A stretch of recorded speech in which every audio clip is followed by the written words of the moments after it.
My favorite part of my presentation is when I presented a question to the students and asked them, I said, raise your hand if you think California is a colony. Very few people did raise their hand, a few did. And I said, raise your hand if you think it's not a colony. Lots of students raised their hand. And one student explained that California, from what he learned, was not a colony because indigenous people weren't here and there weren't people occupying this land until the colonizers expanded west, 200 years ago. The student who thought that California was a colony corrected the student and corrected the history, because the first student wasn't necessarily wrong according to some historians and according to what he might have actually learned in school. But the second student said, actually, indigenous people have always been here, thousands of years. And through my presentation, we actually went through some of the names and some of the nations.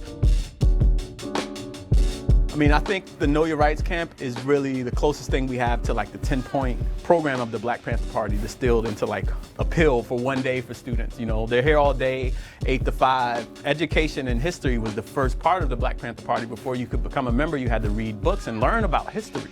So they started with this history in the morning, and then they go into the rights, which also was a part of the Black Panther Party. You had to know your rights, and actually they enforced the rights. Know Your Rights camp is part of the resistance. Colin Kaepernick is a general leader in this resistance, and the students know that and respect him so much. This is a full operation here that's going to empower students, and I'm just really honored to be a part of it.